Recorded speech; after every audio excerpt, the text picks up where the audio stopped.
Argentine lawmakers are set to begin debating the bill to legalize abortion this Tuesday, before a final decision is reached next week. The Director General of the World Health Organization has warned that Mexico is in bad shape and more measures are required to stop the spread of the novel coronavirus. Pakistani opposition supporters rallied in a central city of Monday, calling on Prime Minister Imran Khan to resign over alleged bad governance and incompetence.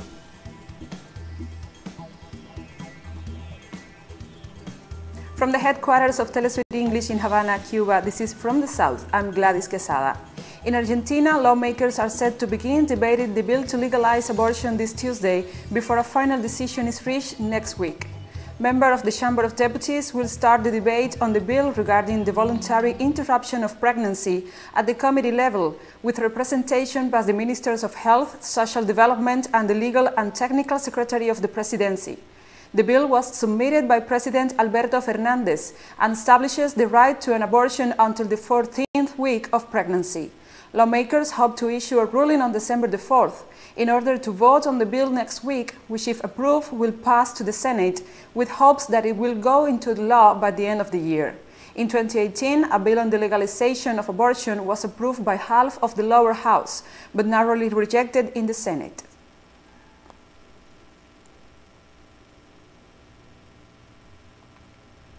Announced that the state will go back to the yellow phase of measures due to a clear increase in the spread of the coronavirus. The yellow phase does not close economic activities, but it is more restrictive in the measures to avoid crowded places and the increase of the spread of COVID-19.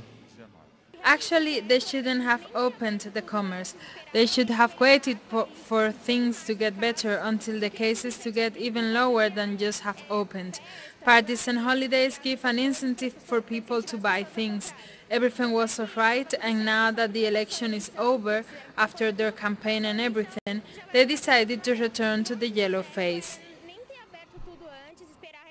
According to the Brazilian National Institute for Space Research, the destruction of Brazil's Amazon rainforest has hit its highest level in 12 years. The over 11,000 square kilometers of land deforested between July 2019 and August 2020 is twice the size of the city of Rio de Janeiro.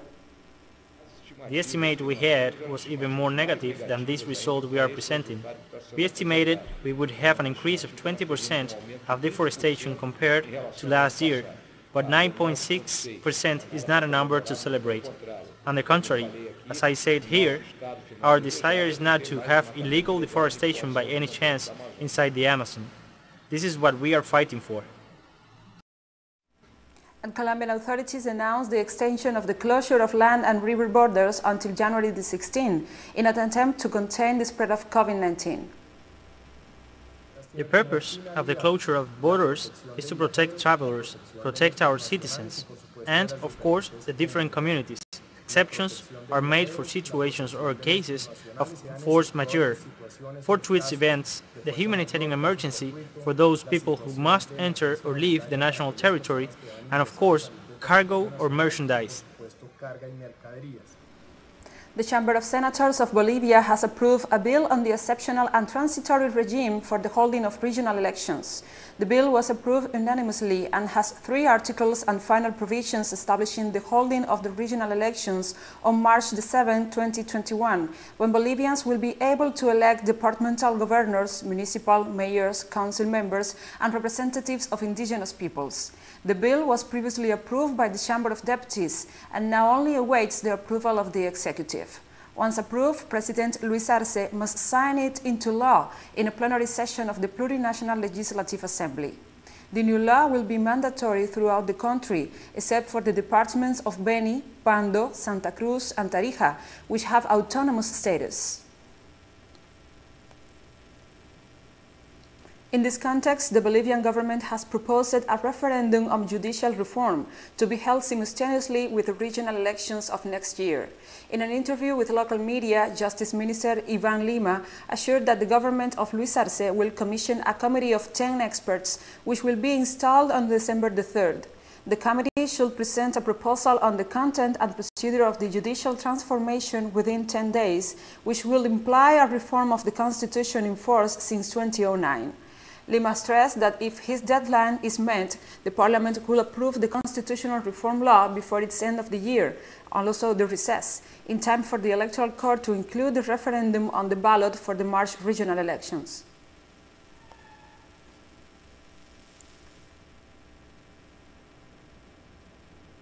And Bolivia's government announced Sunday that it will adopt a series of economic measures to reactivate the economy impacted by the COVID-19 pandemic and the policies of the de facto regime that installed itself following the 2019 coup.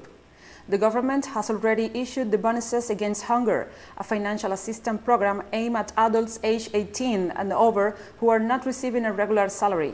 President Luis Arce announced via Twitter that his cabinet will define the new measures to boost the domestic economy from December, and also assured that this government will optimize expenses and reactivate public investment in order to generate jobs.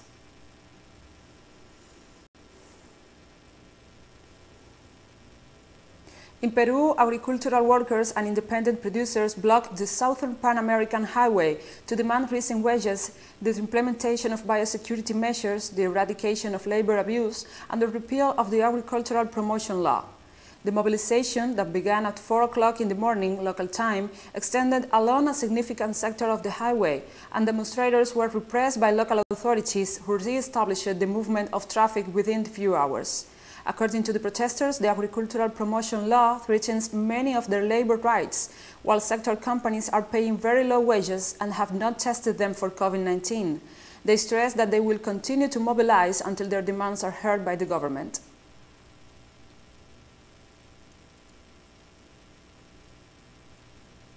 The Cuban government has denounced the latest moves of the United States government to promote destabilizing acts in the country. Cuban Foreign Minister Bruno Rodriguez warned of the direct participation of U.S. Chargé d'Affaires Timothy Zúñiga Brown in the incitement to commit illegal acts against public order and the health regulations established in the island. The Cuban authorities have noted that through the diplomat, Washington provided support to an event of political and social provocation promoted by the so-called San Isidro movement in Havana. According to the Cuban Foreign Minister, the moves represent flagrant interference in Cuba's internal politics affair, as well as a violation of the Vienna Convention of Diplomatic Relations.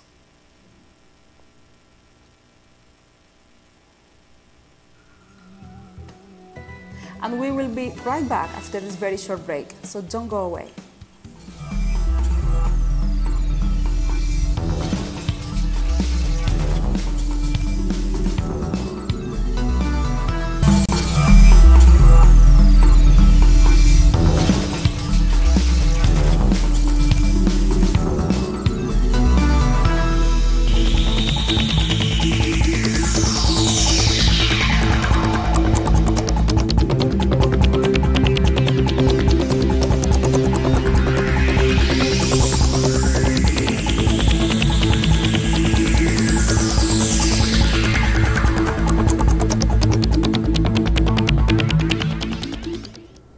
Welcome back to From the South.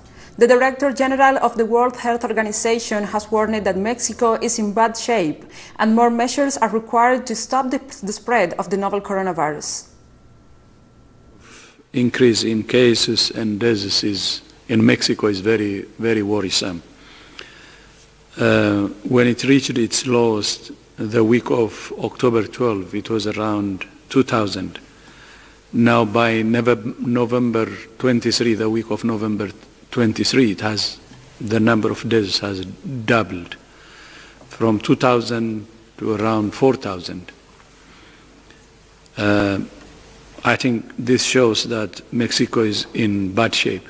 This is no time for complacency, especially with holiday season approaching in many cultures and countries. We all want to be together with the people we love during festive periods. But being with family and friends is not worth putting them or yourself at risk.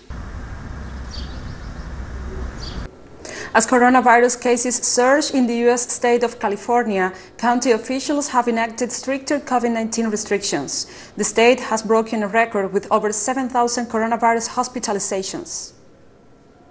Trends continue. The potential for a stay-at-home order for those regions in purple because of hospitalizations in ICUs. We're not just now looking at positivity rates.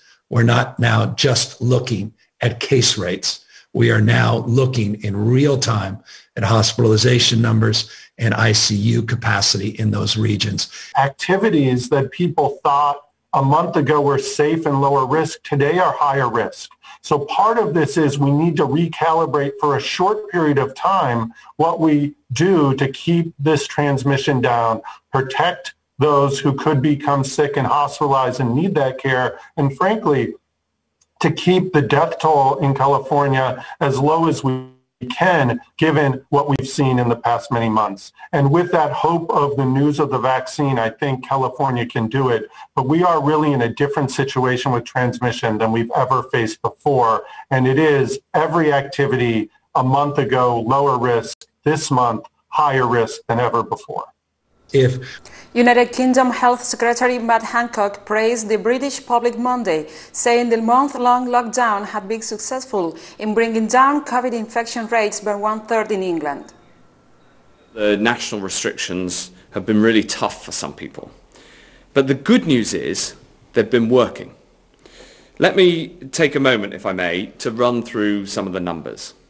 Today's study from Imperial College shows that the national restrictions have brought down cases by 1/3.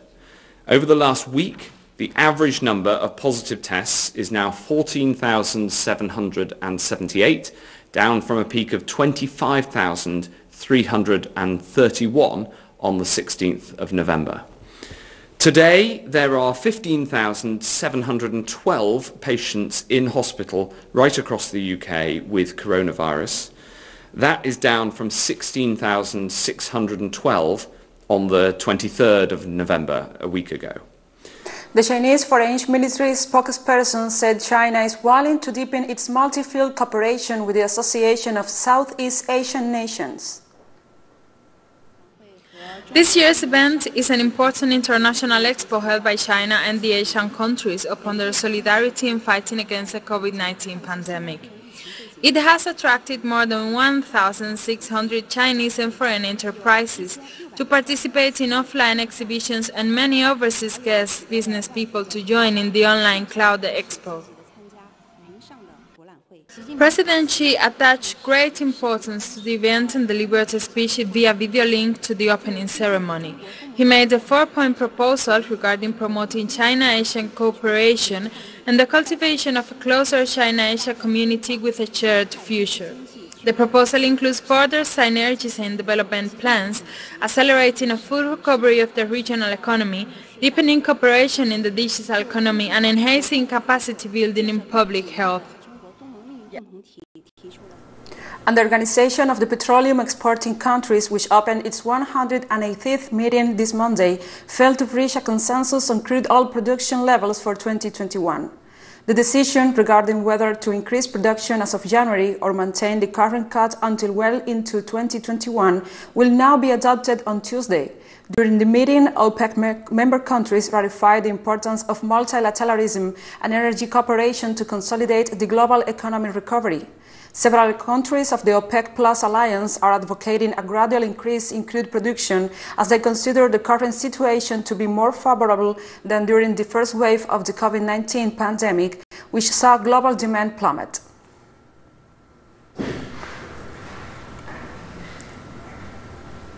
Joe Biden's victory in the battleground state of Wisconsin was confirmed on Monday, following a partial recount that only added to his lead over President Donald Trump, who has promised to file a lawsuit seeking to undo the results. Confirmation of the results by the Democratic chairwoman of the Wisconsin Elections Commission started a 5-day window for Trump to file a lawsuit, after he promised on Saturday to do so either on Monday or Tuesday as part of a long shot to attempt to overturn the results by disqualifying as many as 238,000 ballots. The Trump campaign spent $3 million on the recount, and the lawsuit will be the third that seeks to overturn Wisconsin presidential election result. Trump's attorneys have claimed without evidence that there was widespread fraud and illegal activity in the state. Biden's campaign has said the recount showed that Biden won Wisconsin decisively and there was no fraud. Even if Trump were successful in Wisconsin, the state's 10 electoral college votes will not be enough to undo Biden's overall victory.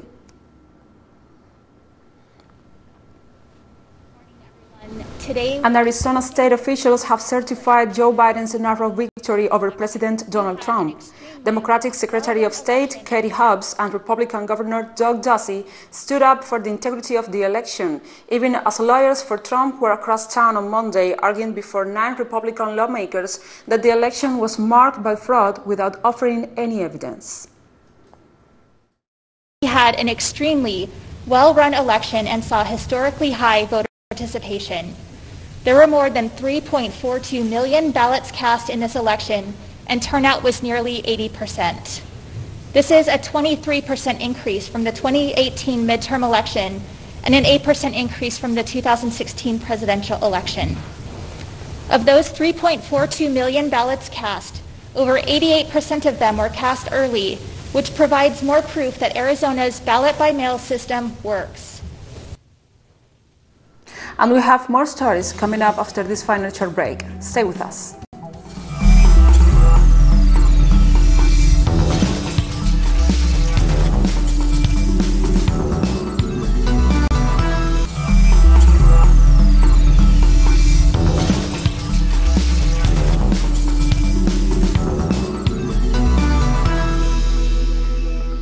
Welcome back to From the South. Despite a government ban and arrest of hundreds of activists, Pakistani opposition supporters rallied in a central city on Monday, calling on Prime Minister Imran Khan to resign over alleged bad governance and incompetence.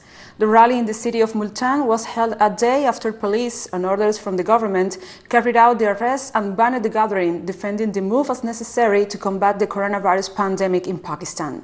The government blamed the pandemic for banning the protests, though security forces have over recent months repeatedly disrupted opposition events and arrested its leaders.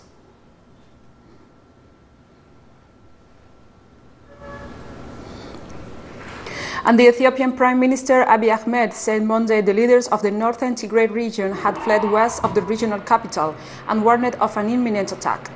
More than 3 weeks of fighting between federal soldiers and forces of the Tigray People's Liberation Front have left thousands dead in the northern region and prompted tens of thousands of refugees to flee across the border into Sudan.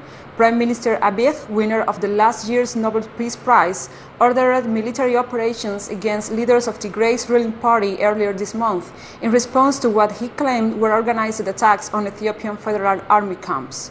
Abiy said on Saturday the military operations were completed after federal forces claimed control of the Tigray regional capital Mekelle.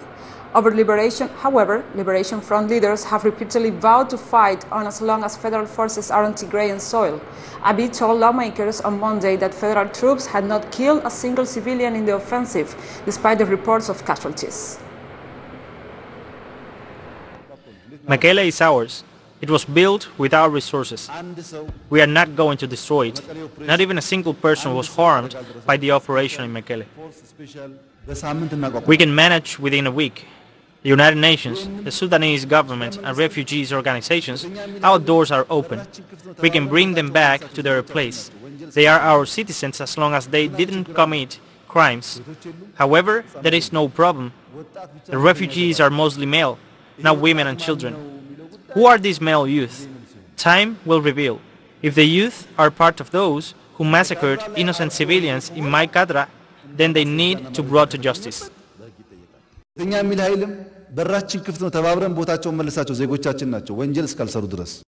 spokesperson for the United Nations Secretary General has expressed the UN chief's concern regarding the conflict in the northern Ethiopian region of Tigray. Expressed his grave concern over the consequences of the Ethiopian conflict to the civilian population over the spread of hate speech and reports of ethnic profiling.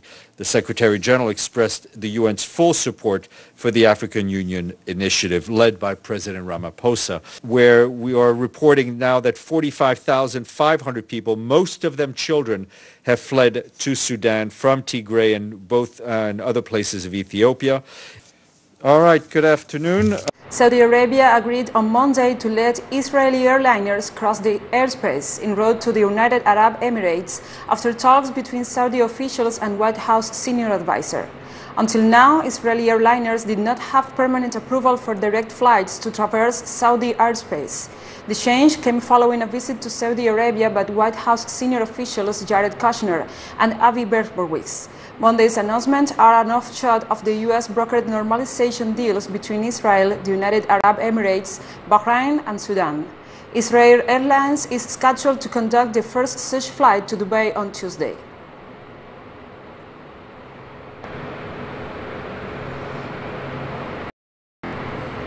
The Armenian government has requested assistance from Russia to facilitate the return of prisoners of war and civilians who remain in Azerbaijan following the end of the Nagorno-Karabakh conflict. President of Armenia, Armen Sarkisyan, sent a letter to his Russian counterpart, Vladimir Putin, to request his mediation in order to solve the situation.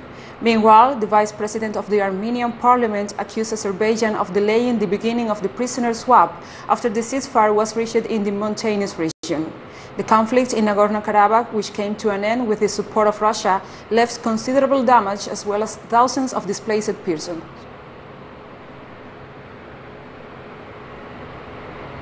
And we have come to the end of this news brief, but remember, you can find this and many other stories on our website at telesurenglish.net. And also you can join us on social media, Facebook, Twitter, Instagram and Telegram. For TeleSUR English, I'm Gladys Quesada. Thank you for watching.